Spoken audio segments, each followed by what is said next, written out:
Hello friends, ಮತ್ತೊಮ್ಮೆ ನಿಮ್ಮೆಲ್ಲರಿಗೂ ಅನು ಚಾನಲ್ಗೆ ಸ್ವಾಗತ. ಇವತ್ತಿನ ವಿಡಿಯೋದಲ್ಲಿ ತುಂಬಾನೇ ಯೂಸ್ಫುಲ್ ಆದಂತಹ ಈಸಿಯಾದ ಬಾತ್ರೂಮ್ ಕ್ಲೀನಿಂಗ್ ಟಿಪ್ಸ್ ಅನ್ನ ತಿಳಿಸ್ಕೊಡ್ತಾ ಇದ್ದೀನಿ.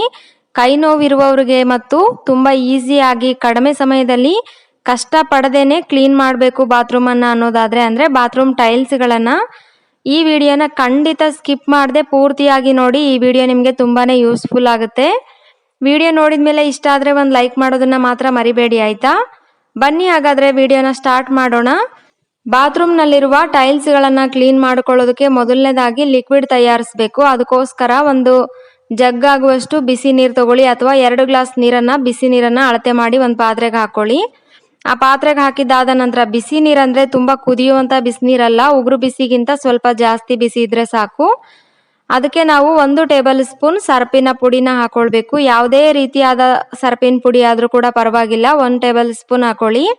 ನಂತರ ಅದೇ ಸ್ಪೂನ್ ನಲ್ಲೇನೆ 2 ಟೇಬಲ್ ಸ್ಪೂನ್ ಆಗುವಷ್ಟು ಬೇಕಿಂಗ್ ಸೋಡಾ ಅಥವಾ ಅಡಿಗೆ ಮಾಡೋದಕ್ಕೆ ಬಳಸುವ ಸೋಡಾ ಏನಿದೆ ನೋಡಿ, ಅದನ್ನು ಕೂಡ ಹಾಕೊಳ್ಬೇಕು.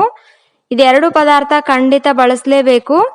ಇದೆರಡನ್ನು ಕೂಡ ಬಿಸಿ ನೀರಿಗೆ ಹಾಕ್ಬಿಟ್ಟು ಚೆನ್ನಾಗಿ ಮಿಕ್ಸ್ ಮಾಡ್ಕೊಳ್ಳಿ. ಮಿಕ್ಸ್ ಆದ ನಂತರ ಅಂದ್ರೆ ಇದೆಲ್ಲ ಕೂಡ ಕರಗಬೇಕು. ಸೋಪಿನ ಪುಡಿ ಏನಿದೆ ನೋಡಿ, ಅದು ಚೆನ್ನಾಗಿ ಕರಗಬೇಕು. ಎಲ್ಲ ಮಿಕ್ಸ್ ಆದ ನಂತರ ನೀವು ಇದನ್ನ ಬಾತ್ರೂಮ್ ನಲ್ಲಿ ಟೈಲ್ಸ್ ಗಳು ಗಲೀಜಾಗಿರುತ್ತೆ ನೋಡಿ, ಆ ಟೈಲ್ಸ್ ಮೇಲ್ಗಡೆಗೆ ಯಾವ್ದಾದ್ರು ಬಟ್ಟೆನ ಉಪಯೋಗಿಸಾದ್ರೂ ಕೂಡ ಅಪ್ಲೈ ಮಾಡ್ಬೋದು. ಸ್ಪ್ರೇ ಬಾಟಲ್ ಇದ್ರೆ ಈ ಒಂದು ಲಿಕ್ವಿಡ್ ಅನ್ನ ಅದಕ್ಕೆ ಹಾಕ್ಬಿಟ್ಟು ಕೂಡ ನೀವು ಟೈಲ್ಸ್ ಮೇಲ್ಗಡೆ ಸ್ಪ್ರೇ ಮಾಡ್ಬೋದು. ನಿಮಗೆ ಯಾವ ರೀತಿ ಸುಲಭ ಆಗುತ್ತೆ ನೋಡಿ, ಆ ರೀತಿ ನೀವು ಯೂಸ್ ಮಾಡಿ. ಈ ಒಂದು ಲಿಕ್ವಿಡ್ ಅನ್ನ ಟೈಲ್ಸ್ ಮೇಲ್ಗಡೆ ಅಪ್ಲೈ ಮಾಡಿದ್ರೆ ಅದನ್ನ ಒಂದು 5 ನಿಮಿಷ ಹಾಗೆ ಬಿಡಬೇಕು. ಆಗ ಅಲ್ಲಿರುವ ಗಲೀಜೆಲ್ಲ ಚೆನ್ನಾಗಿ ನೆನೆಯುತ್ತೆ ನೋಡಿ. 5 ನಿಮಿಷ ಆದ ನಂತರ ನೀವು ತಣ್ಣೀರನ್ನ, ನಾರ್ಮಲ್ ನೀರನ್ನ ಹಾಕಿ ಕ್ಲೀನ್ ಮಾಡಿದ್ರೆ ಚೆನ್ನಾಗಿ ಕ್ಲೀನ್ ಆಗುತ್ತೆ.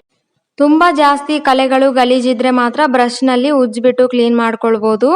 ಅದಕ್ಕಿಂತ ಮುಂಚೆನೆ ಇದು ಚೆನ್ನಾಗಿ ಕ್ಲೀನ್ ಆಗುತ್ತೆ. ಈ ಲಿಕ್ವಿಡ್ ನ ಬಳಸಿ ನೀವು ಕೂಡ ಟ್ರೈ ಮಾಡಿ ನೋಡಿ ಈ ಟಿಪ್ಸ್ ಅನ್ನ. ನಂತರ ನಿಮ್ಮ ಅಭಿಪ್ರಾಯನ ಕಮೆಂಟ್ ಮಾಡಿ. ಮನೆಯಲ್ಲಿರುವ ಕೇವಲ 2 ಪದಾರ್ಥಗಳನ್ನ ಬಳಸ್ಕೊಂಡು ತುಂಬಾ ಈಸಿಯಾಗಿ ಈ ಲಿಕ್ವಿಡ್ ಅನ್ನ ತಯಾರಿಸಿ ಉಪಯೋಗಿಸಬಹುದು.